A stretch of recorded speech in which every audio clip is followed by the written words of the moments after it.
إنما المؤمنون إخوة.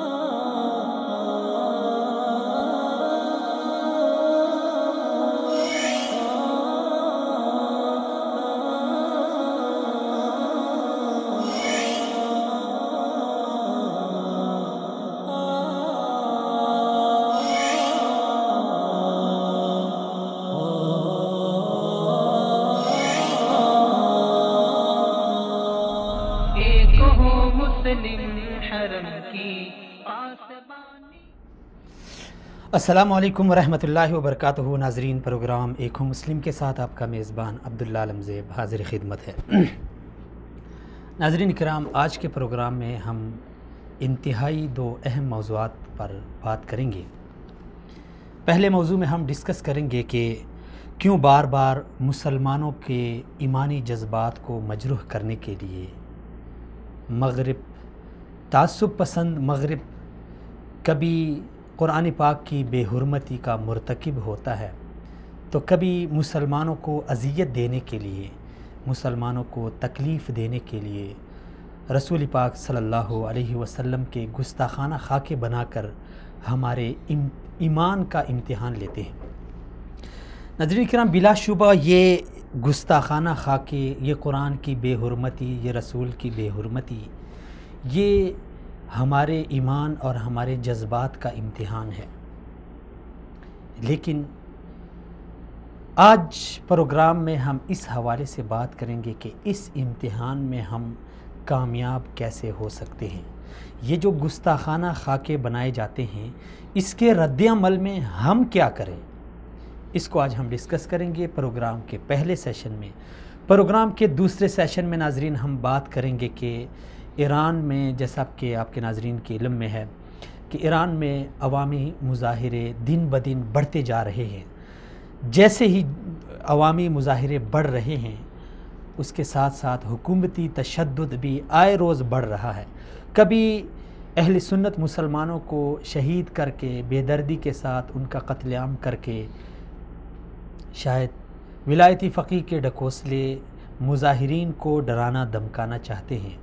لیکن آج ہم بات کریں گے ایران سے، ہمارے جو مہمان ہوں گے ان سے، محمد عمر ملا زئی صاحب، ان سے ہم اس بابت پوچھیں گے کہ کیا ولایتی فقیہ کے جو پاسداران ہیں یا جو پیروکاران ہیں یا جو رہبران ہیں، وہ جس قدر مظاہرین کے اوپر تشدد کر رہے ہیں، انہیں قتل کر رہے ہیں، کبھی مذہب کے نام پہ تو کبھی قومیت کے لحاظ سے، کیا اس تشدد سے ایرانی عوام جو بلا تفریق نظام کے خلاف سڑکوں پر نکلی ہے، کیا ایرانی عوام جو بھوک اور پیاس سے بلگ رہی ہے، جو بھوک اور پیاس سے یعنی چیخ رہی ہے، چلا رہی ہے، کیا ان تشدد کو دیکھ کر عوام اپنے مطالبات سے دستبردار ہو جائے گی یا نہیں؟ یہ انتہائی دو اہم موضوعات ہیں. بات کرنے کے لیے ان دو اہم موضوعات پر میرے ساتھ اسٹوڈیو میں تشریف فرما ہیں میرے پروگرام کے مہمان جناب فردوس جمال صاحب. جمال صاحب بہت شکریہ، سلامت رہیں. ناظرین، آج کے پروگرام کے دیگر مہمانانی گرامی، پہلے سیشن کے حوالے سے ہمارے جو مہمان ہوں گے جو ہمارا ساتھ دیں گے، ان میں پاکستان کی معروف اور مشہور مذہبی شخصیت جناب خلیل الرحمن چشتی صاحب ہمارا ساتھ دیں گے. ان سے ہم یہ جاننا چاہیں گے کہ کیسے ہم ان گستاخانہ خاکوں کا مقابلہ کر سکتے ہیں.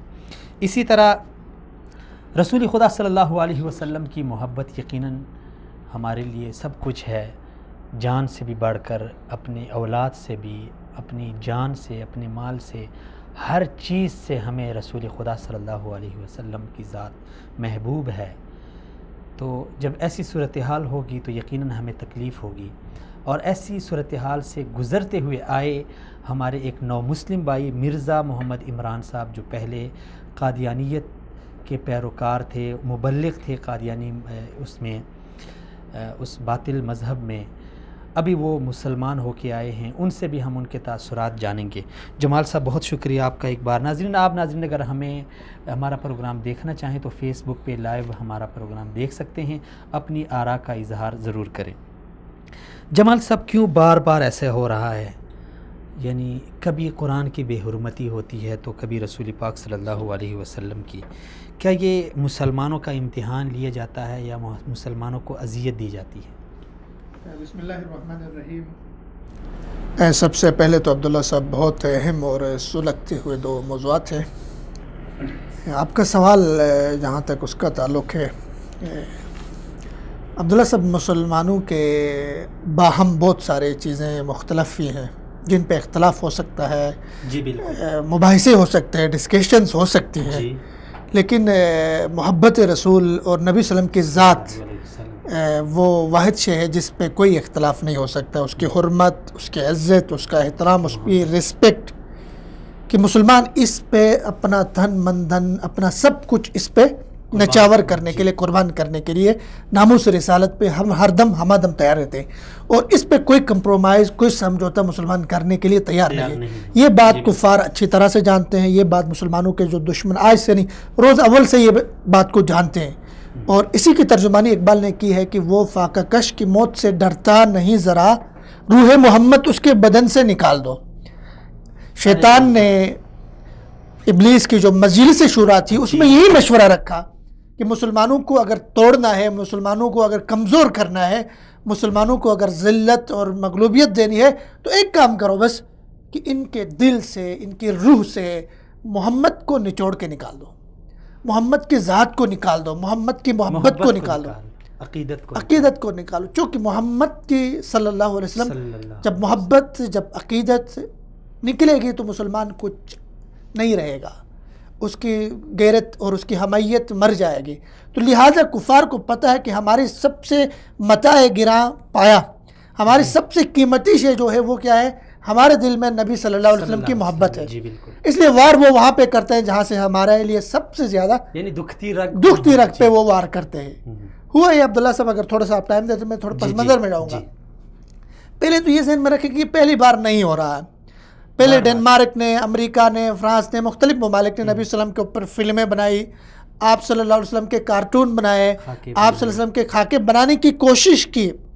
اس سے یہ ہوا، ایک تو مسلمانوں کو نقصان جو پہنچنا تھا وہ پہنچا، ہمارے جذبات مجروح ہوئے، ہماری محبت جو نبی صلی اللہ علیہ وسلم سے تھی اس پہ ہمیں دکھ ہوا، مسلمان تڑپتے ہوئے احتجاج کیا، سب کچھ مسلمانوں نے کیا. اس پہ ہم بعد میں بات کریں گے. لیکن اس کا جو ایک دوسرا پہلو تھا وہ یہ تھا کہ گوگل سرچ انجن آپ 2012 سے لے کر 2015 تک، پھر 2006 سے لے کر 2010 تک آپ اگر گوگل سرچ انجن کو دیکھیں تو ان کی اپنی رپورٹ سے یہ کہ دنیا میں سب سے زیادہ سرچ ہونے والا جو نام تھا وہ محمد کا نام تھا صلی اللہ علیہ وسلم. کہ لوگوں نے محمد صلی اللہ علیہ وسلم کو پڑھا، پڑھنے کے بعد کہا کہ یار ہمارے جو خاکے بنتے ہیں، جس طرح اس کے خلاف نفرت پھیلائی جاتی ہے، وہ تو بالکل مختلف شخصیت ہے. ان کی شخصیت اتنی خوبصورت ہے، ان کے اخلاق، ان کا کردار، انہوں نے انسانیت کے لیے جو کچھ کیا، وہ نبی رحمت للعالمین تھے، لوگوں کے لیے رحمت بنا کر بھیجے تھے. انہوں نے جو اصول دیے، جو ضابطے دنیا کے لیے دیے، ایک ایسے معاشرے میں جس میں ہر طرح کی جہالت تھی، ظلم تھا، ستم تھا، تو وہ اسلام قبول کر چکے. ایک تو یہ فائدہ. اب حالیہ جو ریسنٹلی ہوا وہ یہ کہ اگر آپ ہالینڈ جو ہے یا اس کو نیدرلینڈ، یہ دو نام اس کو بولے جاتے ہیں، یہ یورپی یونین کا ایک اہم ترین ملک ہے. ہالینڈ یا نیدرلینڈ جو بھی آپ اس کو وہ کریں، اس ملک کی جو ٹوٹل آبادی ہے وہ 17 ملین آبادی ہے اس ملک کی، نیدرلینڈ کی 17 ملین. ان میں مسلمانوں کی تعداد 1 ملین ہے. اور دلچسپ بات یہ ہے کہ اس 1 ملین جو مسلمان ہیں اور وہاں ان کی کتنی تعداد ہے، 17 ملین میں سے 16 ملین وہ ہو گئے. لیکن نیدرلینڈ کے اندر ایسے شماریات اور ایسے سرویز ہو رہی ہے کہ ہر پیدا ہونے والے بچے میں سے ایک بچہ، 2 میں سے ایک بچہ وہ مسلمان پیدا ہو رہا ہے. ان کی اپنی سروے ہے. ان کو اپنا اتنا خطرہ محسوس ہو رہا ہے کہ حالانکہ دیکھو مسلمانوں کی آبادی اگر اس حساب سے دیکھا جائے تو 5.8 بنتی ہے ٹوٹل. اس میں سے ان کو خطرہ یہ ہے کہ مسلمان اتنی تیزی سے پھیل رہے. BBC اور CNN نے اس نے رپورٹ کیا. اب یہ کہ وہاں کی جو آبادی ہے عبداللہ صاحب، اس آبادی میں جو اکثریت تھے مذہب کی نیدرلینڈ کے اندر، وہ رومن کیتھولک اور پروٹسٹنٹ ہے. یہ عیسائیوں کے 2 فرقے. اب اسی ملک کے اندر ایک سیاسی پارٹی ہے جس کو حزب اختلاف کہتے ہیں. لگتا ہے آپ کی بات لمبی ہے، چشتی صاحب کو جی ان کو السلام علیکم ورحمۃ اللہ. وعلیکم السلام ورحمۃ اللہ. چشتی صاحب بہت شکریہ، سلامت رہیں، آپ نے ٹائم دے. چشتی صاحب ہم بات کر رہے ہیں کہ بار بار رسول پاک صلی اللہ علیہ وسلم کے شان میں گستاخی کی جاتی ہے، قرآن کی بے حرمتی کی جاتی ہے. ہمارے مسلمانوں کے لیے ایک کڑا امتحان ہوتا ہے یہ، لیکن ہمارا سوال آپ سے یہ ہے کہ اس امتحان میں ہم کامیاب کیسے ہو سکتے ہیں؟ یعنی کیسے ہم ان کا مقابلہ کریں، اور جو عمل ہو رہا ہے اس کا رد عمل ہم کیسے پیش کریں؟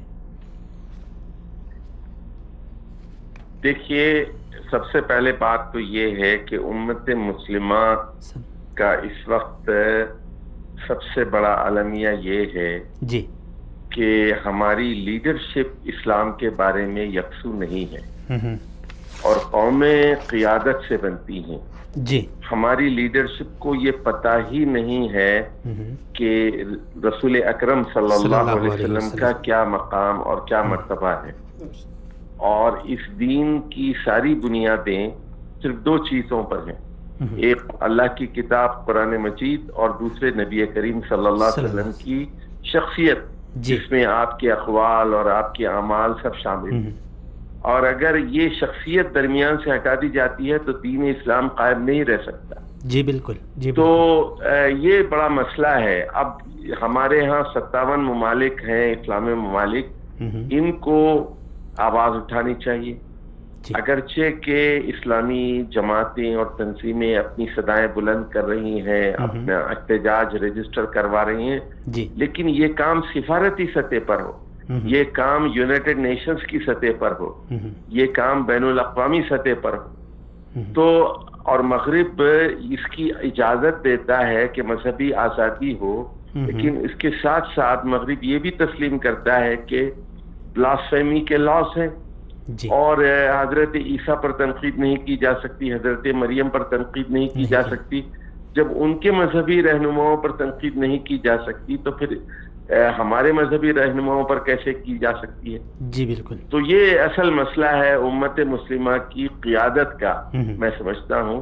اگرچہ کہ عام مسلمان اس بارے میں بڑے حساس ہیں. جی جی جی چشتی صاحب، تو یہ جو ہمارا رد عمل ہوتا ہے بیشتر اوقات میں ہم دیکھتے ہیں جب قرآن کی بے حرمتی ہوتی ہے یا رسول پاک صلی اللہ علیہ وسلم کی، تو ہم اپنے ممالک میں احتجاجی مظاہرے کرتے ہیں، اپنی ہی املاک کو نقصان پہنچاتے ہیں. اس کو آپ کس نظر سے دیکھتے ہیں؟ نہیں دیکھیے، یہ تو ایک منفی رویہ ہے. جی اس کا کیا فائدہ ہے بتائیے؟ اس سے تو خود پاکستان کا یا مسلم ممالک کا نقصان ہوگا. اس میں یہ ایک منفی رویہ ہے. جی ہمیں کرنا یہ چاہیے کہ ان کی مصنوعات کا ہم بائیکاٹ کریں. اس وقت پاکستان کی اقتصادی صورتحال دیکھ لیجیے. جی روپیہ یعنی ڈالر 125 روپے کے برابر ہو گیا ہے. تو ہماری امپورٹس بہت زیادہ ہے، ایکسپورٹس بہت کم ہے، بیلنس آف ٹریڈ زیادہ ہے. تو یہ جو بالخصوص وہ ممالک جو اس طرح کا رویہ اختیار کریں ان سے ہمیں سفارتی تعلقات ختم کر لینا چاہیے، تجارتی تعلقات ختم کرنے چاہیے. ہالینڈ ہی کو لے لیجیے، ہالینڈ سے ہمارا کیا لینا دینا ہے؟ جی لیکن یہ آپ نیسلے کو بند کر دیجیے. نیسلے کی کیا ضرورت ہے؟ نیسلے کیا کرتی ہے؟ یہاں سے دودھ خرید کے ہمیں دودھ بیچ رہی ہے. یعنی 50 روپے کا دودھ خرید کے وہ 100 روپے میں بیچتے ہیں، 100 کا خرید کے 200 میں بیچتے ہیں. تو بند کریں نا ان کو. ہالینڈ کے سارے کاروبار کو بند کریں، ہالینڈ کے چاکلیٹس کو بند کریں، ہالینڈ کی ساری امپورٹس کو بند کریں. تو یہ اصل میں ہماری حکومت میں دم ہونا چاہیے نا. اور پھر یہ عوام کے جو مظاہرے ہیں، عوامی لیڈرشپ ایسی ہو جو مطالبات معقول کرے. جی کہ ہم اپنے سفیر کو وہاں سے بلوا لیں، تجارت کو ختم کریں. ہمیں کیا ہالینڈ سے لینا ہے؟ جی ہالینڈ سے پر ہمارا کیا انحصار ہے ہالینڈ پر؟ تو یہ سخت موقف ہمیں اختیار کرنا ہوگا، پھر جو ہے عالمی ضمیر بیدار ہوگا. اچھا چشتی صاحب، اس حوالے سے آپ کیا کہتے ہیں کہ جب ہم رسول پاک صلی اللہ علیہ وسلم کی ذات کے حوالے سے آپ صلی اللہ علیہ وسلم کی تعلیمات کو ہم عام کریں تو اس سے آپ کیا سمجھتے ہیں کہ اس سے کوئی فرق پڑے گا؟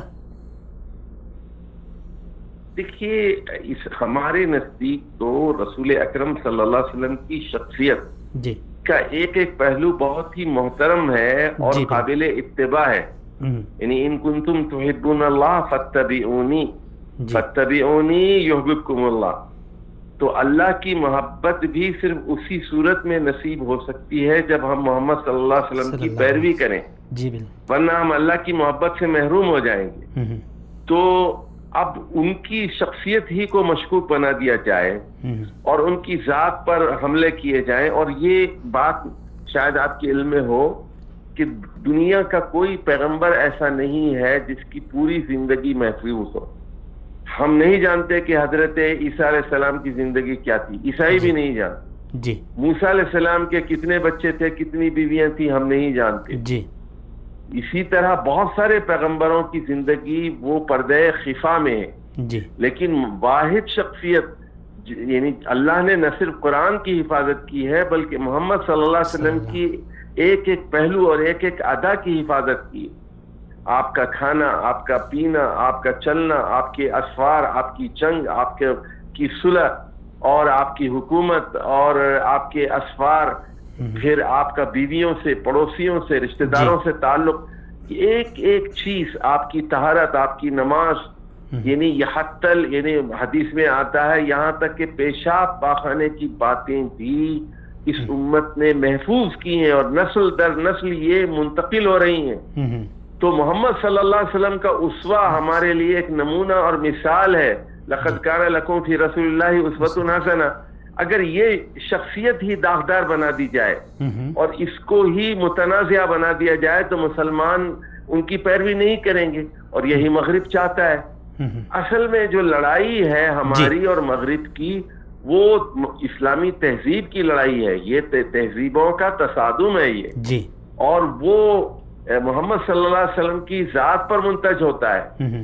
محمد صلی اللہ علیہ وسلم سے اس امت کا ہر آدمی محبت کرتا ہے، اور اتنی محبت کرتا ہے اپنی اولاد سے جی، اور اپنے ماں باپ سے زیادہ محبت کرتا ہے، والناس سے اجمعین محبت کرتا ہے. تو اس پہلو کو وہ اچھی طرح سمجھتے ہیں اور اس تعلق کو وہ ختم کرنے کی کوشش کر رہے ہیں. تو کیا اس کے خلاف ہمیں یعنی انفرادی طور پر اس طرح کے مظاہرے وغیرہ سے زیادہ فائدہ نہیں ہوگا. حکومتوں پر دباؤ ڈالا جائے اور یعنی یہ کہہ دیا جائے کہ جب تک آپ اپنے سفیر کو بلاتے نہیں، ان سے تعلقات منقطع نہیں کرتے، ہم جو ہے پاکستان کو یا دوسرے ممالک میں ہم جو ہے یہ خاموش نہیں بیٹھے جی. تو یہ دباؤ ہمیں ڈالنا پڑے گا. اچھا، ایک عام شہری، ایک عام پاکستانی یا کسی بھی دنیا کے کسی کونے میں ہو، ایک مسلمان کے لیے کیا نصیحت کرتے ہیں آپ کہ وہ اس حوالے سے اپنی صلاحیت کا اظہار کس طریقے سے کرے؟ سوشل میڈیا ہے ہمارے پاس، بعض ہمارے نوجوان ہوتے ہیں ان کو اللہ تعالیٰ نے بولنے کی صلاحیت دی ہے، بعض کو لکھنے کی صلاحیت دی ہے، تو کیا نصیحت فرماتے ہیں آپ؟ دیکھیے، پہلی چیز تو یہ ہے جی کہ انگریزی زبان میں اور یورپین زبان میں بالخصوص، اب یہ جو یورپ میں تو بہت ساری زبانیں ہیں لیکن 6-7 زبانیں ان کی بڑی معتبر ہیں جی، اور یورپین جتنا پروڈکٹ ہے وہ یعنی آپ نے دیکھا ہوگا برطانیہ میں یا فرانس میں جائیں تو جو بھی آپ کو دوا بھی ملتی ہے کوئی، اس میں 7 زبانوں میں وہ پرنٹ ہوتی جی، اس کی بروشرز جو. تو ایک ایسا لٹریچر ہمیں یہ تیار کرنا ہوگا، علمی اس کی حیثیت ہو اور وہ 7 زبانوں میں ترجمہ ہو جائے کہ رسول کریم صلی اللہ علیہ وسلم کی شان میں گستاخی کہ کیا عواقب اور نتائج ہو سکتے ہیں. اچھا، دوسری چیز یہ کہ ہم یہ جو سوشل میڈیا ہے اس میں بھی جو ہم سارا کام کرتے ہیں اپنی زبانوں میں کرتے ہیں، اردو میں کرتے ہیں، عربی میں کرتے ہیں، فارسی میں اور ترکی میں کرتے ہیں جی، یہ دوسروں کی زبانوں میں کرنے کی ضرورت ہے. بہترین. اور پھر یہ کہ اس پر لٹریچر جو ہے وہ بہت ہی مدلل ہو جی، اور ایسا ہو کہ دوسروں کے دلوں کو جھنجھوڑ دے اور دوسرے اس کی اہمیت کو سمجھنے کے لائق ہو جائیں. تو اور ان کی زبان میں ہمیں گفتگو کرنی ہوگی تاکہ بات وہ لوگ آسانی سے سمجھ سکیں. یہ کام یعنی جیسے ہونا چاہیے وہ نہیں ہو رہا ہے. مظاہرے تو ہو رہے ہیں جی، مظاہرے تو ہو رہے ہیں لیکن علمی جواب جس طرح ہونا چاہیے وہ کما حق کو نہیں دیا جا رہا. چلے جی چشتی صاحب، بہت شکریہ، سلامت رہیں، آپ نے ٹائم دیا.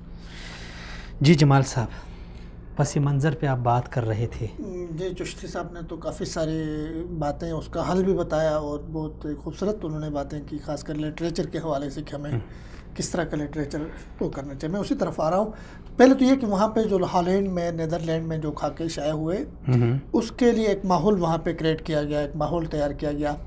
2017 میں وہاں کی جو سیاسی اپوزیشن پارٹی تھی, اس کا نام کوئی فریڈم پارٹی آف ڈچ, جی, وہاں کی جو لوکل ایک پارٹی تھی, انہوں نے جو انتخابی مہم چلائی پورے ملک میں, وہ اس نعرے کے ساتھ چلائی, اس سلوگن کے ساتھ چلائی کہ ہم نے جو تارکین وطن مسلمان ہیں یہاں پہ, چونکہ وہاں یا تو ایرانی ہیں یا ترکش ہیں یا مراکشی ہیں, ان کو انہوں نے کہا ہم الیکشن جیت کے آئیں گے تو ان مسلمانوں کو واپس اپنے ملکوں میں بھیج دیں گے.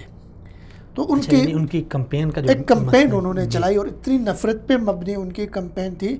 عبداللہ صاحب کی ایک مسجد میں وہاں پہ ہالینڈ کے اندر ایک امام صاحب بچے کو نماز سکھا رہے تھے, وہ کسی نے ویڈیو بنائی اور وہ ویڈیو پورے ملک میں پھیلائی گئی, اور حتیٰ کہ ایک چھوٹی ویڈیو اس میں نماز سکھا رہا ہے, کوئی زبردستی نہیں کر رہا ہے, مسلمان بچے کو نماز سکھا رہا ہے جی, اس کی ویڈیو بالآخر ملک میں 6 مہینے تک زیر بحث رہی, وہاں کے سوشل میڈیا میں, وہاں کے پرنٹ الیکٹرانک میڈیا میں. آخر میں ڈیسیجن کے لیے فائنلی وہ پارلیمنٹ میں اٹھایا گیا وہ ایشو. اتنا نان سینس اور اتنا مطلب ان کا تعصب, اتنی ان کی عصبیت. تو ایک ایسا ماحول پہلے سے کریٹ کیا گیا مسلمانوں کے خلاف ہالینڈ کے اندر. اس کے بعد سے یہ جو گیرٹ تھا جس نے خاکے بنانے کا اعلان کر دیا, اس نے جب یہ کمپین چلائی اور اس کے بعد وہاں کے امریکی جو کارٹونسٹ تھے اس کو اپنے ملک میں بلایا, ان کے ساتھ کمپین کی, اور اس کے بعد اب جب ماحول بنا, لوگ ایکسیپٹ کرنے کے لیے تیار ہو گئے. اگرچہ اس کو الیکشن 2017 میں ناکامی ہوئی, اس کو شکست ہوئی, لوگوں نے اس کو ووٹ نہیں دیا, اتنے زیادہ بھاری اکثریت اس نے نہیں لی.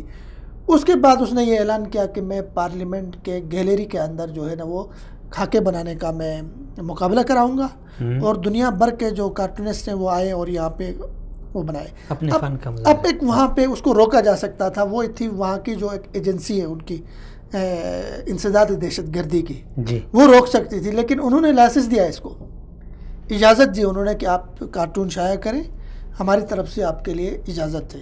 تو یہ کس کا پس منظر تھا, اس نے اعلان کر دیا وہاں پہ خاکے بنانے کا. تو اس کے بعد اس نے اپنے ٹویٹر ہینڈلز کے ذریعے اور اس کے ذریعے اس نے یہ اعلانات کیے کہ میں یہ بنا رہا ہوں.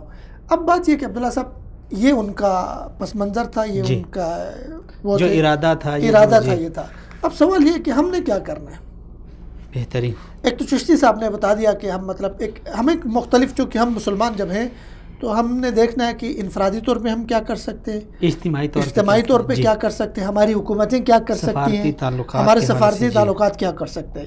پہلی بات تو یہ کہ ہالینڈ کے ساتھ, نیدرلینڈ کے ساتھ پاکستان کے جو سفارتی تعلقات ہیں وہ اتنے مطلب گرم تعلقات آپ نہیں کہہ سکتے ان کو, یا مطلب ایسے تعلقات نہیں ہیں جس کی وجہ سے اگر ہم وہ تعلقات توڑتے تو ہمیں کوئی نقصان پہنچے گا. پہلی بات تو یہ کوئی بڑا دھچکا نہیں, نہ ہمیں مطلب نہ ہم ان کے اوپر کسی طرح سے کوئی معاشی طور پہ ہمارا ان کے ساتھ اقتصادی یا ہمارا وہ کسی الائنس میں شامل ہے عسکری حوالے سے, کوئی نہیں. نہ ہم اس ریجن میں ہم آتے, نہ اس کیمپ میں موجود ہے جس میں ہم ہیں, دنیا کے جو 2-4 کیمپ ہیں اس میں بھی وہ نہیں ہے ہمارے ساتھ.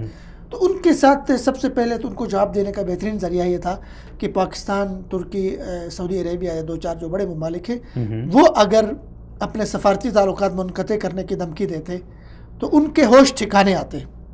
یہ اقدام پہلے ہوا نہیں, یہ حکومتی سطح پر کرنے کا تھا, ان کے سفیر کو واپس بلاتے. ترکی نے بھی کچھ نہیں کیا اور دیگر ممالک نے بھی, پاکستان نے بھی کچھ نہیں کیا, یہ نہیں ہوا بدقسمتی سے.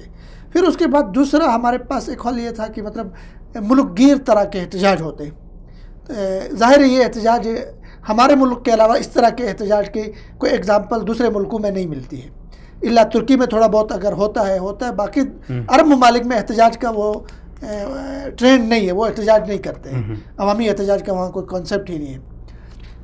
تو ایک تو یہ تھا کہ ہم ملک گیر احتجاج کرتے, بدقسمتی سے وہ بھی نہیں ہوا. 2 حال آپ نے بتا دیے. ایک مطلب ایسا احتجاج ہوتا جس کو عالمی میڈیا, لوکل میڈیا اس کو کیا کرتا, کوریج دیتا, وہ احتجاج نہیں ہوا. ابھی ٹوٹل جو ہو رہا ہے وہ کیا ہو رہا ہے. عمران صاحب کو لے لیں. السلام علیکم ورحمۃ اللہ. وعلیکم السلام ورحمۃ اللہ. پروفیسر صاحب, مرزا عمران صاحب بہت شکریہ, سلامت رہے, آپ نے ٹائم دیا. عمران بھائی, ہم بات کر رہے ہیں جو ہالینڈ میں گستاخانہ خاکے ابھی اس کا مقابلہ ہونے جا رہا ہے, اور مسلمانوں کو یقیناً اس سے اذیت ہے. جب اعلان ہوا تو ہمیں دکھ ہوا اس پہ. عمران صاحب, آپ سے ذرا سوالات میں مختلف طرز کے کروں گا. آپ پہلے یعنی قادیانیت میں رہے ہیں اور وہاں پہ آپ اس دین کی اور اس باطل عقیدے کی اور باطل مذہب کی پرچار بھی کرتے رہے. پھر اللہ تعالیٰ نے آپ پہ اپنا کرم کیا, آپ نے یہ دین حق اپنے سینے سے لگایا. اپنے جو احساسات ہیں پہلے وہ ہمارے ساتھ شیئر کریں کہ رسول اکرم صلی اللہ علیہ وسلم کے آپ بالکل یعنی اور طرح کے تھے کہ آپ کسی اور کو نبی مانتے تھے اور اچانک آپ ایک دینی حق میں آ گئے. رسول اکرم صلی اللہ علیہ وسلم کو آپ نے اپنے گلے سے لگایا اور اس کی تعلیمات کو لگایا. تو ایسے ایک شخص کو جو پہلے کوئی اور مذہب ہو اس کا اور پھر وہ اسلام میں آ جائے اور پھر ایسی صورتحال کا جب اس کو سامنا ہو تو اس کے احساسات کیا ہوتے ہیں؟ الحمدللہ ثم الحمدللہ. یہ میں سمجھتا ہوں کہ میں نے معصیت کرنے میں کوئی کسر نہیں چھوڑی اور میرے اللہ پاک نے میرے پہ فضل کرنے کی کسر نہیں چھوڑی. الحمدللہ ثم الحمدللہ. اور میں سمجھتا ہوں کہ قرآن پاک میں جیسا کیا یضل بھی کثیرا و یہدی بھی کثیرا, تو یہ بات تو واضح ہے کہ جس سے اللہ پاک ہدایت دیں اسے کوئی بھٹکا نہیں سکتا. اور یقیناً آج جتنے بھی مسائل امت مسلمہ کو درپیش ہیں اور اگر مسلمان جو ہیں وہ ایک باطل مذہب میں چلے جاتے ہیں تو اس میں سمجھتا ہوں کہ آج یہ جو طاقتیں ہیں امریکہ اور یورپ کے جو دشمن طاقتیں ہیں جو ان کا ایجنڈے چاہ رہے ہیں, جو ان کا میڈیا چاہ رہا ہے, جو ان کا ذرائع ابلاغ چاہ رہے ہیں, اور اس میں آ کر میرے جیسا نوجوان جو ہے جو کہ تھوڑا بہت جسے شعور آ جاتا ہے اور وہ شعور سے جو ہے وہ اپنے دماغ کے تحت اپنی منزلوں کو طے کرنے لگ پڑتا ہے. تو اس میں سمجھتا ہوں کہ یہ اس دوران جو ہے حضرت اقبال رحمۃ اللہ نے فرمایا تھا کہ یہ فاقہ کش جو ڈرتا نہیں موت سے ذرا روح محمد اس کے بدن سے نکال دے. تو یہ ساری طاغوت جو ہے یہ امت مسلمہ کے نوجوان کے جسم سے روح محمد نکال رہی ہے, اور آج جو ہے امت مسلمہ فکر کرنے کی بجائے جو ہے یہ اس یورپ کو فالو کرنا شروع کر دیا ہے. جو میں سمجھتا ہوں کہ یہی تباہی کا ایک شاخصانہ ہے, اور میں سمجھتا ہوں کہ الحمدللہ ثم الحمدللہ بڑی نوازش ہے. میں سمجھتا ہوں اللہ پاک کے فضل کی یہ ایک اور گھڑی ہے کہ وسال اردو نے مجھے معروضات میری جو ہیں ان کو گوش گزار کرنے کے لیے میں جو کر رہا ہوں اس کے لیے آپ نے مجھے کال پر لیا. اچھا عمران بھائی, ہم آپ کو یعنی مبارکباد بھی پیش کرتے ہیں, خراج تحسین بھی پیش کرتے ہیں. آپ کی ایکٹیویٹیز سے میں بخوبی واقف ہوں کہ آپ کتنی محبت اور کتنی لگن اور کتنی استقامت کے ساتھ مصائب کو برداشت کرتے ہوئے اپنے مشن کو آپ نے جاری رکھا ہوا ہے. تو عمران صاحب, ابھی رسول خدا صلی اللہ علیہ وسلم کی شان میں جب گستاخی ہوتی ہے تو ہمارا رد عمل, کیونکہ آپ پہلے قادیانیت میں رہے ہیں تو تب تو آپ کو رسول خدا صلی اللہ علیہ وسلم کی ذات کے اوپر ایک دوسری ذات آپ نے مقدم رکھی تھی, ابھی آپ نے رسول خدا صلی اللہ علیہ وسلم کی ذات کو سب سے مقدم رکھا ہے.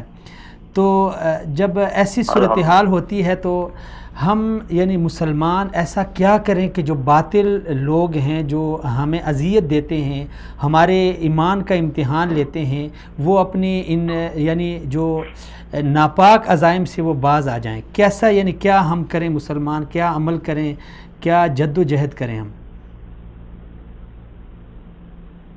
جی پروفیسر صاحب, اس حقیقت سے ہر مسلمان جو ہے وہ یہ اس حقیقت سے واقف ہے کہ امریکہ اور یورپ اسلام اور مسلمان کے دشمن ہیں. اگرچہ ہم مغرب کی طاقت سے خوفزدہ ہو کر اس کی جو غالب فکر اور تہذیب ہے اس سے مرعوب ہو کر اس کی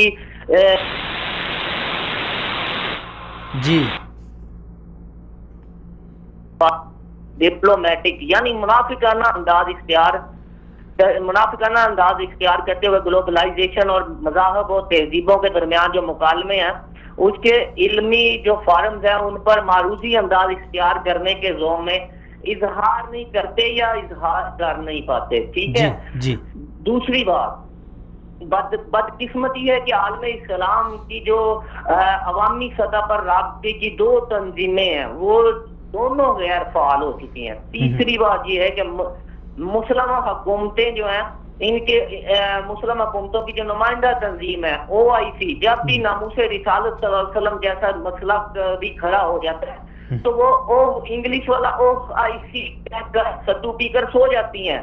تو اس کا سبب ہماری اسلامی ممالک کے حکمران جو کہ امریکہ اور یورپ کے لے پالک اور تماشتے ہیں، جب نبی پاک صلی اللہ علیہ وسلم کا جنہوں نے کلمہ پڑھا یار، ان کی جب توہین ہوتی ہے اس پر امریکہ اور یورپ سے شکایت نہیں کرتے. اقوام متحدہ میں دنیا کے 2.25 ارب مسلمانوں کی اور ان کی نمائندہ تنظیم OIC جو ہے اس کی کوئی حیثیت نہیں ہے. مسلم امہ کو اس وقت جو ہے ان کے ہاں جو تھنک ٹینک ہے یہ قائم کرنے کی ضرورت ہے، جو تاکہ امت مسلمہ کے زوال سے نکلنے اور ساتھ اٹھا کر جینے کی حکمت عملی پر بحث و تحقیق اور منصوبہ بندی کا آغاز ہو سکے، اور اس کے لیے ٹھوس لائحہ عمل تیار کیا جا سکے. اس کے لیے وصال اردو جیسے جو کہ میں سمجھتا ہوں کہ آگے نمرود کی طرف اپنی چونچ میں پانی لے کر بڑھ رہے ہیں، ان کو پاکستان کی کیبل ساتھ دینی چاہیے. ہمیں تعلیم، معیشت، معاشرت اور تہذیب کے میدانوں میں اس میں مداحمت کرنی چاہیے. کب تک ہم ڈیفینسو رہیں گے؟ کب تک ہم ڈیفینسو رہیں گے؟ کبھی تو آفینسو ہونا پڑے گا نا، کل کی بجائے آج ہو جائیں. جی آج ہو جائیں. چلیں عمران بھائی بہت شکریہ، سلامت رہیں، آپ نے ٹائم دیا. جی جمال صاحب، ایک حل آپ نے بتا دیا کہ ہم سفارتی تعلقات کو یعنی اس کو اگر ختم کریں تو اتنا فرق نہیں پڑے گا. دوسرا آپ نے بتا دیا کہ ہم عوامی سطح پہ ایسے مظاہرے کریں تاکہ عالمی میڈیا آ کے اس کو کوریج دنیا اس کے نوٹس لے لیں اور اس پہ ایک اثر پڑ جاتا ہے کہ یار یہ سارے مظاہرے ہو رہے ہیں، پروٹیسٹ ہو رہے ہیں. لیکن جمال صاحب مظاہرے ٹھیک ہے، لیکن جو مظاہروں کی نوعیت ہمارے پاکستان میں دیکھنے کو ملتی ہے وہ بدقسمتی سے وہ منفی. پہلے دیکھیں مظاہرے پوری دنیا میں کہیں بھی اگر مظاہرے ہوتے ہیں، امریکہ میں بھی مظاہرے لوگ کر رہے ہیں، برطانیہ UK میں بھی ہوتے ہیں، لیکن مظاہروں میں یہ ہوتا ہے، بلکہ ایک دوست ہمارے اس میں ہوتے ہیں برسلز میں، وہ کہتے ہیں یار وہاں پہ ایک گملہ نہیں ٹوٹتا ہے جب مظاہرے ہوتے ہیں، ایک بلب نہیں ٹوٹتی ہے، ایک گملہ نہیں ٹوٹتا. ہمارے ہاں مجھے یاد ہے ہم لاہور میں تھے اس وقت، وہاں احتجاج ہو رہے تھے، بینک توڑے گئے، بینک سے پیسے نکالے گئے، لیکن احتجاج کس پہ ہو رہا ہے؟ نبی صلی اللہ علیہ وسلم کی حرمت ناموس پہ ہو رہا ہے. جب اس طرح کے گھناؤنے کام جرائم پیشہ افراد کر لیں گے، ظاہر ہے ایسے لوگ شامل ہو جاتے ہیں، یہ تو ایک منفی پہلو ہے، یہ نہیں ہونا چاہیے. تو احتجاج کا ایک طریقہ یہ تھا کہ مطلب پورے ملک پہ عوام نکلتی، سڑکوں پہ ہوتی، عوام احتجاج ہوتا، نبی کی حرمت کی بات ہوتی، دنیا اس پہ نوٹس لیتی، کم از کم ہماری حکومتیں اس پہ کان کھڑے کرتی. ایک یہ تھا. پھر تیسرا ہمارے پاس جو تھا وہ یہ تھا کہ ہماری جو دینی جماعتیں ہیں، جن کا اٹھنا بیٹھنا، جن کا چندہ، جن کا لنگر، جن کے اکاؤنٹس، جن کی گاڑیاں، جن کا پیٹرول، سب کچھ چلتا ہی دین کے نام پہ ہے، وہ کوئی ٹس و مس ہی نہیں ہے. میں متحدہ مجلس عمل کے نام لے کر بدقسمتی سے بات کروں گا، کھاکے بننے کے بعد ان کا کوئی بیان، ان کا کوئی احتجاج کہیں ریکارڈ پر آیا ہی نہیں. یہ عوام کو افسوس کی بات ہے. پہلے کبھی ایسے ہوتا تھا کہ دینی جماعتیں کم از کم احتجاج سڑکوں پہ نکلتی تھی، ایک ہی ہوتا ہے. عبداللہ صاحب بدقسمتی اس بات پر بھی ہے کہ محبت سب کو ہے نبی صلی اللہ علیہ وسلم سے، دعویٰ ہمارا سب کا ہے. نبی صلی اللہ علیہ وسلم ہمارے بچوں سے، ہمارے اولاد سے، ہمارے تن من دن سب سے ہمیں عزیز ہے. لیکن بدقسمتی یہ ہے کہ آپ جمعے کے روز نواز شریف پاکستان آئے گا، پورا پنجاب، پورا جو ہے نا ملک امٹ جائے گا ایئرپورٹ پہ اس کے استقبال کے لیے. نواز شریف کو نااہل قرار دیا، لوگوں نے گریبان پھاڑ دیے، ماتم کر لیا، اپنے سینے چاک کر لیے، گرمی میں باہر نکلے، نعرے لگائے، سب کچھ کیا. عوام کا ٹھاٹے مارتا سمندر تھا. ایک اس آدمی کے لیے جو کرپٹ ہے، جو چور ہے، جو ڈاکو ہے، جس کے اوپر ملک کے جو 3 ریفرنسز اس کورٹ کے اندر ہے، اس کے بعد اس کے لیے جیل ہو گئی ہے، 10 سال کی اس کو سزا ہو گئی، وہ اڈیالہ جائے گا. اس کے لیے آپ نکل رہے ہیں، لیکن نبی کی حرمت کے لیے، نبی کی ناموس کے لیے تم نکلنے کے لیے تیار نہیں ہے. یہ تمہاری محبت کا دعویٰ ہے، یہ تمہاری محبت کا تقاضا ہے کہ نبی کی شان میں گستاخی کی گئی، اس پہ تو تم نہیں نکلتے ہو. لیکن تمہارے قائد کے، تمہارے جو وہ سربراہ ہیں پارٹی کے، اس پہ سزا ہو گئی، اس کی شان میں گستاخی ہو گئی، تم سارے سمندر کی طرح جاگ کی طرح نکل رہے ہو. تو یہ المیہ ہے، ہماری غیرت، ہمارے ضمیر، ہمارا جو ضمیر ہے عبداللہ صاحب مر چکا ہے. ہم اندر سے ہم جمال صاحب انہوں نے بار بار ہمیں آزمایا نا، ہم جھوٹے ہیں عبداللہ. وہ اسی لیے کھا کے ہمارے نبی صلی اللہ علیہ وسلم کے شائع کرنے کی کوشش کر رہے ہیں. انہوں نے ہمیں آزمایا ہوا ہے. ہمارے ضمیر کو, ہماری غیرت کو, ہمارے اندر کے جو مسلمان ہے, جو منافق مسلمان ہے, جو نبی کے محبت کے دم بھرتا ہے, نبی کی محبت کے دعوے کرتا ہے, نبی کی محبت پہ کھاتا ہے, پیتا ہے, مانگتا ہے چندے, لیکن نبی کی حرمت پہ جب آنچ آ جاتی ہے, نبی کی حرمت پہ جب بات آتی ہے تو نکلنے کے لیے تیار نہیں. آپ دیکھ لیے, آپ سوچیں عبداللہ صاحب اپنی جگہ پہ, مجھے ترس آ رہا تھا, میں تو شرمندہ تھا اپنے آپ سے جب میں نے دیکھا مسجد کے باہر 10-20 لوگ کھڑے ہیں, وہ پلے کارڈ اٹھا کے کہ نبی کی حرمت کے لیے مظاہرے کرے, باقی سارے مسلمان نہیں ہیں. 20 لوگ میں نے دیکھے مسجد میں, کسی مسجد میں 20 لوگ تھے باہر جمعے کے بعد. کیا ہو رہا ہے جی؟ احتجاج ہو رہا ہے, نبی صلی اللہ علیہ وسلم کے خاکے شائع ہو گئے. باقی لوگ سڑکوں سے گزر رہے ہیں, کوئی رکشے میں گزر رہا ہے, کوئی گاڑی میں گزر رہا ہے, کوئی وہاں پہ کاروبار کسی کے چل رہے. ارے نبی کی محبت سارے مسلمان ہیں بھائی. چلیں آگے, اگلا حل تعلیم کے, یعنی لوگوں کو. یہ تو ایک ہو گیا, مطلب یہ ہم وقتی طور پہ کرنے کی چیزیں تھی, جو وقتی طور پہ ہمارے سفارتی انقطاع بھی وقتی طور پہ تھا, عوامی احتجاج بھی وقتی طور پہ تھا, ٹھیک ہے نا, اور دینی جماعتوں کا احتجاج بھی وقتی طور پہ اس کے خلاف تھا تاکہ وہ معذرت کریں. لیکن اصلی جو ہمارا جو ہے جس کی طرف میں آ رہا ہوں حال ہے, وہ عبداللہ صاحب دیکھیں, نبی صلی اللہ علیہ وسلم کی ذات اللہ سبحانہ و تعالیٰ نے پوری دنیا کے لیے رحمت بنا کر بھیجا. جی بالکل. آپ جب اس دنیا میں آئے تو سب سے پہلے آپ کی مخالفت آپ کے قوم قبیلے نے کی. جی بالکل. جو امانتدار سمجھتے تھے, سب کچھ سمجھتے تھے. لیکن آپ صلی اللہ علیہ وسلم نے اپنے پیغام کے ذریعے, اپنی محبت کے ذریعے, اپنے میسیج کے ذریعے ان کو قریب کیا. ان پہ واضح ہو گیا کہ نبی صلی اللہ علیہ وسلم کی ذات کیا ہے. ایک عورت جو بھاگ کے جا رہی تھی, مدینے سے نکل رہی تھی باہر, اس کے بوجھ اٹھا کے ایک شخص جا رہے تھے, تو ان کو اچھا لگا اس عورت کو, بڑھیا کو, کہ یہ بوجھ اٹھا کے جانے والا بڑی میری خدمت کی ہے, اس کو میں کچھ دے نہیں سکتی ہوں, نصیحت کچھ کر لیتی ہوں. کہا بیٹا میں ایک نصیحت آپ کو کرتی ہوں. وہ نصیحت یہ ہے کہ اس شہر میں محمد نام کے ایک آدمی گھوم پھر رہے ہیں, اس کی باتوں میں نہیں آنا, وہ جادوگر ہے فلانا. اس نے کہا اماں جان میں وہی محمد. اس نے وہیں پہ اپنا بوجھ پھینک دیا اور کلمہ پڑھ کے مشرب با اسلام ہوئی. تو یہ نبی صلی اللہ علیہ وسلم کے پیغام کو عام کرنے سے, آپ کے میسیج کو عام کرنے سے لوگ گرویدہ اسلام ہو گئے. کرنے کا کام عبداللہ صاحب یہ کہ سب سے پہلے کم از کم, ہم دوسرے ملکوں کی بات نہیں کرتے, پاکستان لیول پہ, پاکستان میں 50 لاکھ سے زیادہ جو ہے نا علماء موجود ہیں, جو بہت بڑے نامور علماء ہیں. جی بالکل. 50 لاکھ سے زیادہ, ٹھیک ہے نا. ان میں حفاظ کی میں بات نہیں کر رہا ہوں, جو علماء اتھینٹک قسم کے. دیکھیے علماء کا ایک بہت بڑا پینل ہو, مختلف فکری مذاہب کے, مختلف مسلک کے علماء کا نمائندہ, وہ بیٹھ کے طے کرے کہ جی ہم نے ایک لٹریچر تیار کرنا ہے. جی. اور اس لٹریچر کے مخاطبین ہمارے ملک کے لوگ نہیں ہوں گے.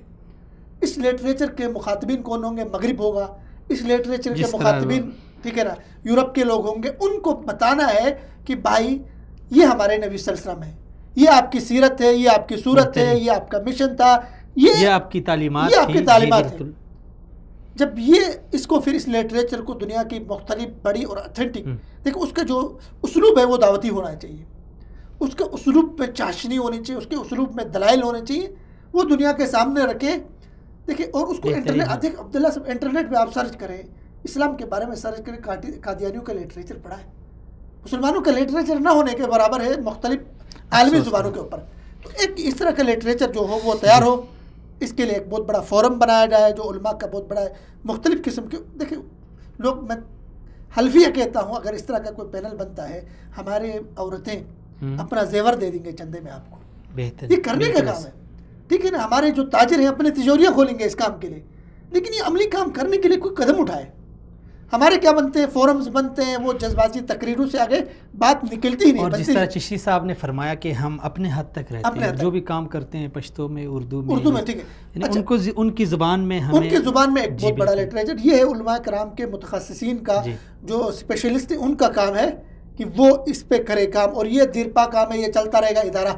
اور دوسرا کام جو ہمارا کرنے کا ہے, وہ ہمارے جو اپنے ملک کے اندر جو ہمارا نصاب تعلیم ہے, جو نظام تعلیم ہے, اس کو نبی صلی اللہ علیہ وسلم کی ذات سے ہم ہنگ کرنے کی ضرورت ہے. میرے پاس ابھی ایک میسج آیا جمال صاحب, بڑے یعنی افسوس کے ساتھ, اب یہ کس کا ہے, لیکن یہ ہے کہ ہمارے ایک صوبے میں تعلیم کے جو اختیارات ہیں نصاب تعلیم کی, وہ برطانوی کمپنی کے سپرد کیے گئے, اور اس میں سے جتنے بھی یعنی دیکھیں, حضرت خدیجۃ الکبریٰ, حضرت فاطمہ, حضرت حسین, محمد بن قاسم محمود غزنوی, اورنگزیب عالمگیر, اور حضرت شاہ ولی اللہ, یہ 6-7 سبجیکٹ نکال کے ان کی جگہ پہ لگایا ہوا ہے نیلسن منڈیلا، کارل مارکس اور ابن بطوطہ اور اسی طرح نیل آرم، یعنی اس طرح کی یہ المیہ دیکھیں عبداللہ صاحب 18ویں ترمیم کے بعد جس طرح کا کچھ اختیارات صوبوں کو دیے گئے، اس سے وفاق اور پاکستان کا جو نظریہ تھا ایک طرح سے اس پہ وار ہو گئی، وہ کمزور ہو گیا. اس میں سے ایک تعلیم کے نصاب دیکھیں، اب سندھ ہے وہ اپنی مرضی کا نصاب بناتا ہے جی کے پی اور میں وہاں پہ کے پی کے والے اپنے مرضی کا نصاب بنا رہے، پنجاب والے. اس سے ایک تو آپ کی جو ملک کی وحدت تھی اس کو نقصان پہنچا، فکری وحدت تھی اس کو نقصان پہنچا، اور دوسرا ہمارے جو نظریاتی اساس تھی، یہ ملک کلمے کے نام پہ بنا تھا، 10 لاکھ شہداء اس کلمے پہ کٹے تھے، لا الہ الا اللہ کا نعرہ لگا کے بنا تھا، وہ ساری معدوم ہو گئی. دیکھیں میں نام بھی اس عورت کا لے سکتا ہوں، آسٹریلیا کی خاتون تھی، ٹھیک ہے نا، 10 سال کے لیے پنجاب کے نصاب تعلیم اس کو ٹھیکے پہ دیا گیا. قادیانی اساتذہ بھرتی کیے گئے ہمارے اسکولوں میں اسلامیات پڑھانے کے لیے، قادیانی اساتذہ باقاعدہ اسلامیات پڑھانے کے لیے. اور اس کو پنجاب اسمبلی میں ڈاکٹر وسیم اختر جماعت اسلامی کے رکن اسمبلی ہے، انہوں نے اس مسئلے کو اٹھایا. اس نے کہا یہ کیا ہو رہا ہے؟ تو مطلب اندر اندر یہ سارے کام وہاں پہ ہوتے رہے، اور ہم سوئے رہے. تو ایک کام یہ کرنے کا ہے وہ نصاب تعلیم اور نظام تعلیم دونوں ملکی سطح پر اس کے اندر نبی صلی اللہ علیہ وسلم کی سیرت کے مختلف گوشوں کو، مختلف پہلوؤں کو اٹھا کے اساتذہ کی ٹریننگ کی ضرورت ہے. دیکھیں ایک استاد جس کو خود پتہ نہیں ہے نبی صلی اللہ علیہ وسلم کی ذات کیا ہے، وہ اپنے طلبہ کو کیا پڑھائے گا؟ اور اس کو کمپلسری لازمی سبجیکٹ کے طور پہ استاد کو. مجھے جمال صاحب ویسے یہ بات ایک فورم پہ، میڈیا کے ایک فورم پہ کہتے ہوئے شرم بھی آتی ہے کہ اس دن جو کاغذات نامزدگی جمع کراتے ہوئے جنوبی پنجاب کے بہت سارے امیدوار، ان سے جو آفیسر تھا وہ پوچھ رہے تھے، مختلف سوالات تھے، تو کئی سے انہوں نے پوچھا کہ آپ درود ابراہیمی سنائیں. تو 3-4 کی ویڈیو میرے پاس ہے، وہ قل هو اللہ احد اللہ الصمد لم یلد. یعنی جو قوم کی لیڈرشپ کے لیے اپنے ڈاکومنٹس جمع کر رہے ہیں، وہ قومی اسمبلی، صوبائی اسمبلی تک جانے کی کوشش کر رہے ہیں، ان کی یہ حالت ہے.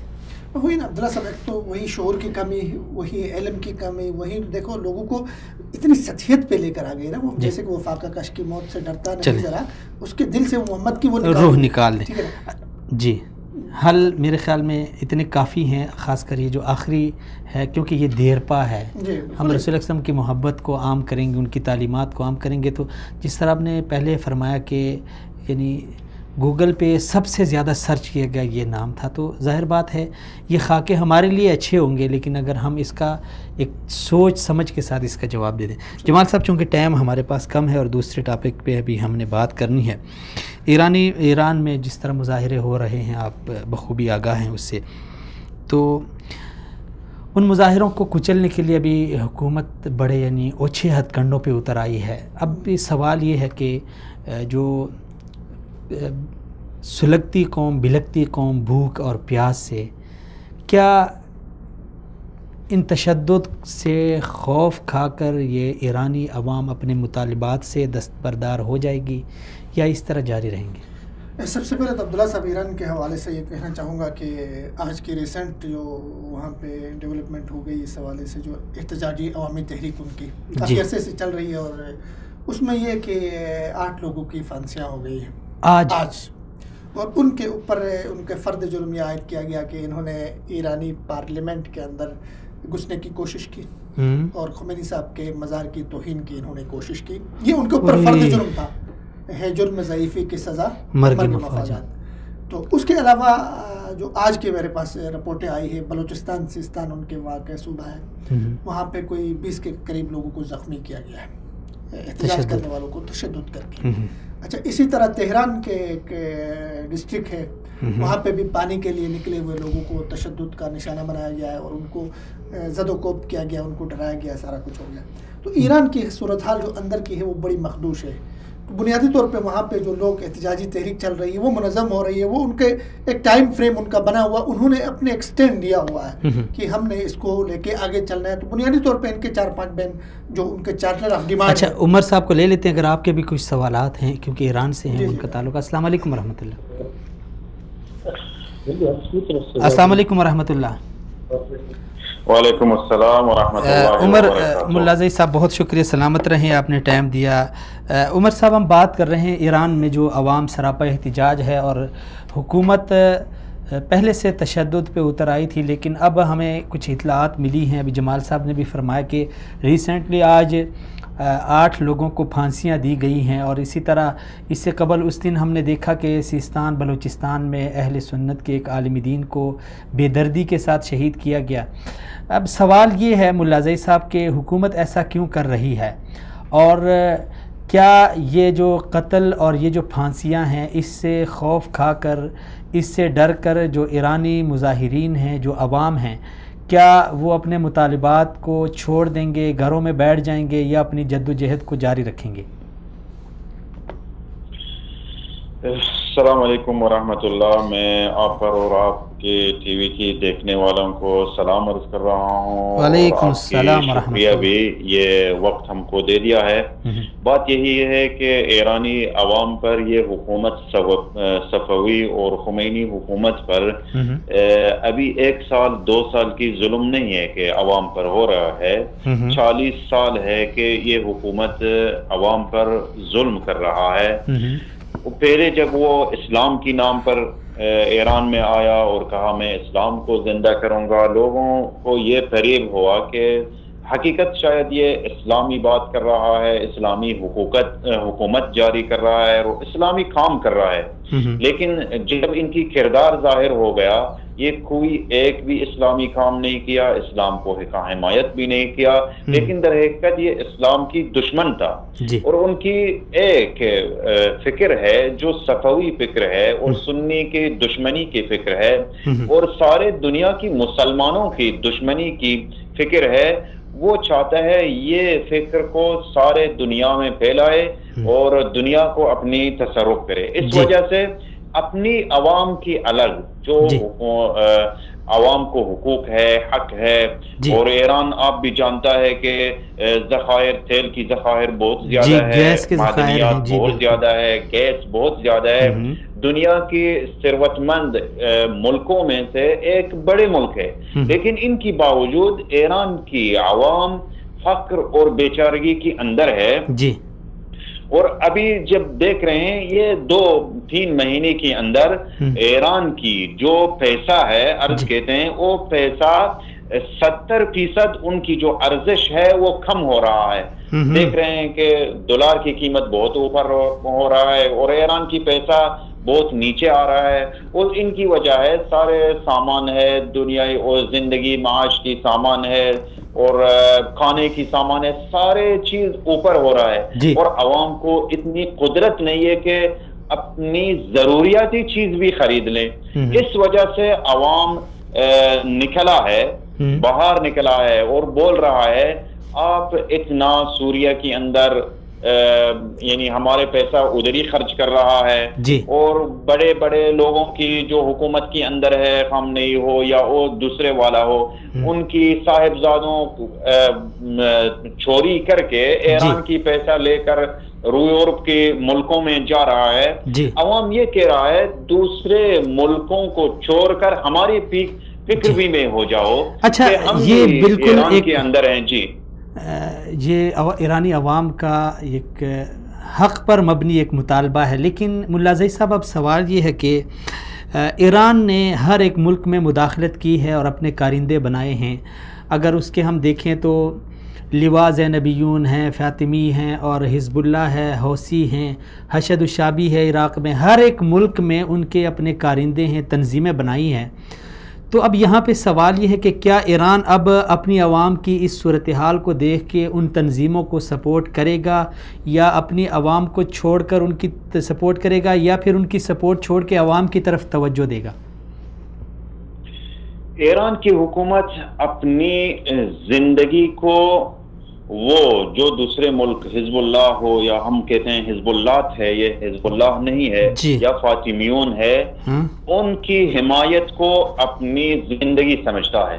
وہ یہ سمجھتا ہے کہ جب تک وہ حزب اللہ ہو، جب تک فاطمیون ہو، جب کہ یہ ٹیرورسٹی اور ارہابی تنظیمیں کو کہ ایران بنا ہے، جب وہ ہے میرا شیعی حکومت ہے، وہ جب وہ نہیں میرا حکومت نہیں ہو سکتا. تو پھر عوام کا کیا بنے گا, ایرانی عوام کا؟ اس وجہ سے وہ کہتا ہے کہ میں ان کو حمایت کروں گا, اور عوام کو جب ایران کے اندر ہے وہ یہ سمجھتا ہے کہ میں عوام کو پھانسی کروں, عوام کو جیل کے اندر کروں, شاید یہ اپنی مطالبات چھوڑ کرے. لیکن میرے بات یہ ہے کہ عوام اپنی مطالبات نہیں چھوڑے گا. اور دوسری بات ہے, اگر آپ ایک یہ سمجھیں کہ ایک تھیلی کے اندر پانی ہے اور وہ تھیلی سوراخ ہے, جی, اگر وہ تھیلی کی صاحب یہ تھیلی جو سوراخ ہے ایک سوراخ بند کر رہا ہے, دوسری طرف سے ایک اور سوراخ ہے, اس کو بند کر رہا ہے, اس طرف ایک سوراخ ہے. میرا بات یہ ہے, اگر تہران میں مظاہرات ہے, تہران کو بند کرے گا مشہد ہے, مشہد کو بند کرے گا زاہدان ہے, زاہدان کو بند کرے گا دوسرے شہروں کے اندر ہے, اور ان کی قدرت نہیں ہے کہ یہ درواقع مظاہرات جو ہو رہا ہے ہر تشدد کرے, اتنا تشدد کرے, یہ بند نہیں ہوتا ہے. ان کی بند کرنے میں ایران ناکام ہو جائے گا. تو کیا نتیجہ کیا نکلے گا جب ایران ناکام ہو جائے گا؟ تو عوام یعنی نظام کو ختم کر دیں گے, یہ حکومت ختم ہونے کے کچھ امکانات ہیں؟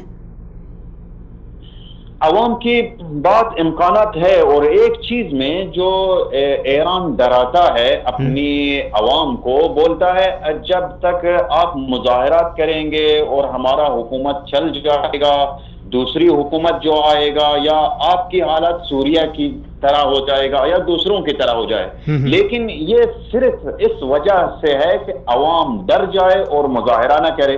اس وجہ سے ان کی ڈرانے میں پھانسی بھی کر رہا ہے, اور ایسے اپنی ٹی وی کے اندر یا دوسرے جگہوں کے اندر, رسانہ کے اندر لوگوں کو ڈراتا ہے. لیکن ایران سوریہ نہیں ہے, ایران عراق بھی نہیں ہے, اور ایران آزاد ہو جائے گا, اور ایران اپنی شعبی اور عوام کی حکومت کو انشاءاللہ بنائے گا. چلیں جی, انشاءاللہ. بہت شکریہ, سلامت رہیں. جی جمال صاحب. یہ ایران کے اندر سے بات کر رہے تھے, ظاہر ہے یہ ان کے جذبات تھے اور ہماری قوم تک یہ پہنچ رہے ہیں. بات یہ عبداللہ صاحب, ایران کے اندر جو لوگ مظاہرے کر رہے ہیں, جو احتجاجی تحریک ہے, جیسے کہ انہوں نے بتا دیا مولانا زئی صاحب نے, کہ ایک عرصے سے یہ 40 سال کا ظلم ہے, یہ آج کی بات نہیں ہے. یعنی ہم یوں سمجھ رہے تھے کہ یہ ایک سال ہو گیا یا 2012 کے 2012 سے لوگ یہ سمجھ رہے. بات ایسی نہیں ہے, وہ شروع سے لوگ روز اول سے چونکہ میڈیا آزاد نہیں تھا, سوشل میڈیا کا بھی تصور نہیں تھا, تو وہ باتیں لوگ باہر نہیں آتی تھی. اندر لوگ ان کے حالات زار بڑی گمبھیر تھی, لوگ تنگ تھے. تو ابھی موٹے موٹے وہاں جو مسائل ہیں قوم کے, عوامی قسم کے جو مسائل ہیں, ایسا مطلب بس اوقات آدمی سوچتا ہے, چونکہ ہم دوسری طرف کا بھی موقف رکھ کے اگر بات کریں جی بالکل, تو کچھ سوچ سکتا ہے کہ بھائی امریکہ کے کہنے پہ یہ کچھ لوگوں کو امریکہ پیسہ دے رہا ہے یا عرب ممالک کو پیسہ دے رہے ہیں, تو اس وجہ سے احتجاج ہو رہا ہے وہاں پہ حکومت کے خلاف. بات ایسی نہیں ہے. بات یہ کہ وہاں پہ گراؤنڈ پہ کچھ سیریس قسم کے مسائل ہیں. فار ایگزامپل یہ کہ وہاں پہ بے روزگاری بہت زیادہ ہے, جی ٹھیک ہے نا, بے روزگاری ہے. اس کے علاوہ پانی کا بہت بڑا بحران ہے, اور یہ ایسے مسائل نے 1-2 دن میں یہ ٹھیک ہونے والے نہیں ہیں. آپ کی جی ڈی پی ہے, جو آپ کے ملک کی بجٹ ہے, آپ کے جو کہتے ہیں 70% یہ جو گر گئی ہے, مزید اتنی زیادہ گر چکی ہے. تو مطلب وہ ایسا نہیں کہ ایک دم آپ اس کو اپ کرے ڈاؤن کرے, نہیں. یہ 40 سال کے آپ کے جو ظلم ہے, آپ کے جو غلط پالیسیاں ہیں, دوسرے ممالک میں انویسٹ اور مداخلت کی پالیسی ہے, اس کے نتیجے میں آپ اس حد تک پہنچ گئے ہیں. تو یہ ایک دن میں حل ہونے والا مسئلہ نہیں ہے. بے روزگاری, مہنگائی, بحران, پانی کا بحران ہے, ٹھیک ہے نا. اس کے بعد تیل, میں دیکھ رہا تھا کئی کلومیٹر تک گاڑیاں لائن پہ کھڑی ہیں, آگے تیل نہیں مل رہا ہے. تو لوگوں کے مطلب سارے, یہ وہ ایران ہے جہاں سے خود تیل نکل رہا ہے. یہ ایران نے جو اپنا پانی جو ہے نا 30% پانی کویت اور اس کو بھیج رہا ہے, عراق کو بھیج رہا ہے, ڈالر لے رہا ہے. تو لوگوں کا یہ, اور دوسرے ان کے جو انفراسٹرکچر ہے ملک کے اندر وہ انتہائی تباہ ہے. کہیں پہ اگر پانی کے وہ موجود ہیں, ٹنکیاں موجود ہیں, ذخائر موجود ہیں, تو وہ بھی انتہائی غیر منصفانہ اس کی تقسیم ہے. وی آئی پی زون ہے. تقسیم کا جو عمل ہے وہ کیا ہے, طبقاتی ہے. اگر کوئی مطلب امیر لوگ ہیں تو ان تک پہنچ رہا ہے, تو کوئی غریب ہے تو اس کو میسر نہیں ہے. چھوٹے آپ ایران کے اندر دیکھ لیں گے, کچی بستیاں ہیں, کچی آبادیاں ایران تہران کے اندر ہیں. کچی آبادیاں اتنی زیادہ ہیں، وہاں جا کے آپ دیکھیں گے کہ یار حیران ہوں گے کہ یہ وہی ایران ہے جو لبنان کے اندر، شام کے اندر، دوسرے عراق کے اندر، یمن کے اندر، جی ٹھیک ہے نا، اتنا پیسہ لگا رہا ہے اپنے ملک کی، اس کی یہ حالت ہے. تو بات یہ ہے کہ جب اس طرح کی اچھا تحریک، چلیں ٹائم ہمارے پاس بالکل صورتحال بھی بہت گمبھیر ہے اور ٹائم بھی بہت کم ہے ہمارے پاس، لیکن میں نے جو سوال کیا، شاید آپ کو یاد ہوگا یہ سوال پہلے بھی میں نے آپ سے کیا تھا کہ ایران اب بالکل پریشان ہے کہ اب وہ کیا کرے. اگر وہ باہر کی تنظیموں کی سپورٹ کو ختم کرتا ہے تو اس کو خوف ہے، اگر اندر عوام کی حالت کو دیکھتا ہے تو باہر کی تنظیمیں اس سے شاید روٹھ جائیں. تب اس صورتحال میں یہ بڑی پریشان کن صورتحال نہیں ہوگی ایرانی؟ دیکھیں ایران کو سب سے پہلے تو ابھی جو وہ کر رہا ہے وہ انتہائی غلط راستے پر ہے. آپ کوئی بھی تحریک کے اندر جب تحریک عوامی اٹھتی ہے اس پہ ایک لاش بھی گر جاتی ہے، جب ایک پھانسی بھی اس پہ ہوتی ہے، ایک بندہ بھی زخمی ہوتا ہے، تو یہ سمجھ لیں اس تحریک کے زندہ رہنے کے لیے آپ نے خوراک فراہم کی، اس تحریک کے لیے آپ نے غذا دے دی، اب وہ تناور درخت بنے گی. ایران نے جو عوامی تحریک تھی اس کو سپوتاژ کرنے کے لیے ایک نہیں سینکڑوں لاشیں دی ہیں. اب وہ سینکڑوں لاشیں جہاں جہاں جس علاقے میں گری ہیں اس پہ آپ وقتی طور پہ جتنے بھی قدغن لگائیں گے، جتنے بھی آپ اس پہ دباؤ پریشر ان کو وہ کریں گے، وہ دبیں گے نہیں. وہ چونکہ ایک تحریک کو خون ملا ہے تو وہ تحریک پھر تر و تازہ رہتی ہے، وہ عوامی اس کے ایک انقلاب کی صورت اختیار کرے گی. آج نہیں، کل نہیں، سال بعد، 2 سال بعد، 5 سال بعد ایران کے جو جابرانہ آگاہی آمریت ہے اس نے گرنا ہے. یہ نوشتہ دیوار ہے، اس نے گرنا ہی گرنا ہے، وہ تباہ ہوگی. لیکن ابھی ان کے پاس ٹائم یہ ہے، ایران کی حکومت اگر عقل سے کام لے کہ اس کو تھوڑا لمبا کر سکتی ہے، 10 سال کے لیے، 15 سال کے لیے مزید اس کو لے سکتی ہے اگر وہ عقل کا وہ لے لے. اس میں ان کو یہ کرنا ہوگا کہ اپنی جو مداخلت ہے باہر ملکوں میں اس کو روک لے. اچھا اس کو روکیں گے تو ان کے لیے مشکل نہیں بنے گی؟ لیکن مشکل ہے، مشکل یہ ہے کہ دیکھیں ایک ملک اور تنظیمیں جب ہوتی ہے اس کو آپ ہینڈل کرنا، آپ کے پاس آپشنز ہوتے ہیں. اگر آپ کو نقصان ہوگا، مثلا حزب اللہ کو آپ اگر فنڈ نہیں دیں گے وہ ہتھیار آپ کے خلاف اٹھائے گی. جی بالکل. کسی اور دنیا میں بہت سارے ممالک کی مثالیں ایسی ہیں جس کو کسی وار لڑنے کے لیے تنظیمیں بنائی، بعد میں گلے پڑ گئی وہ. جی بالکل. ٹھیک ہے نا. لیکن ایران یہ کر سکتا ہے چونکہ ایک ملک ہے وہ ان کو ٹھیک ہے نا کسی حد تک اپنا نقصان کر کے بھی، اپنی فوج کا نقصان ہوگا، ملک کا نقصان ہوگا، حکومت کا نقصان ہوگا، اس کو کم از کم اس کی طاقت کو توڑنے میں کردار ادا کر سکتا ہے. چونکہ ان کے اپنے بچے ہیں، انہوں نے پیدا کیے، ان کی کمزوریاں یہ سارا جانتا ہے، تو یہ کم از کم کر سکتا ہے کہ ایک تو اپنے ہمسایوں میں جو مداخلت کی پالیسی ہے اس کو ختم کر کے اپنا جو تھوڑا بہت بجٹ بنا رہا ہے وہ اپنی عوام پہ دے دے. جی ٹھیک ہے. عوامی تحریک اس سے ختم نہیں ہوگی. تحریک تو یہ چاہ رہی ہے کہ یہ جو ملائی آمریت سے یہ ختم ہو جائے، کم از کم وقتی طور پہ وہ تھوڑا ٹائم فریم لے سکتا ہے. اور دوسرا آپشن یہ ہے کہ بھائی اپنا جو اثاثے انہوں نے باہر بنائے اس کو واپس لے کر آئے، اپنے ملک کے اندر انویسٹ کر لے. اور ملک کے دیکھیں وہاں پہ لوگوں کے اعتراض یہ بھائی اپنے خامنہئی صاحب کے جو اثاثے نکلے 90 کروڑ جو ہے نا وہ ڈالر تھے افریقہ کے بینکوں میں، سوئس بینکوں میں فلانا. یہ ایک مذہبی شخصیت ہے جس کو آپ ایک رول ماڈل کرتے ہیں، اس کے یہ اپنے اثاثے لے کر ملک کے اندر آئے. تھوڑا سا ٹائم فریم ان کو نہیں مل سکتا ہے. ادروائز یہ کہ بھائی بوریا بستر اٹھاؤ، ریفکیج اٹھاؤ اور کسی ملک گمنام پاسپورٹ بنائے، کسی گمنام ملک نکل جاؤ اور حکومت پیچھے عوام کو سپورٹ کرو. بہت شکریہ، ٹائم ہمارے پاس ختم ہوا چاہتا ہے. جی ناظرین آپ کا بھی بہت شکریہ. اپنے دیگر مہمانان گرامی جناب خلیل الرحمان چشتی صاحب، جناب مرزا محمد عمران صاحب اور جناب محمد عمر ملا زئی صاحب، تینوں مہمانان گرامی کا بہت بہت شکریہ. آپ ناظرین کا بھی شکریہ. ٹائم ہمارے پاس بالکل ختم ہے، اس لیے اجازت چاہتے ہیں اگلے پروگرام تک. اللہ حافظ.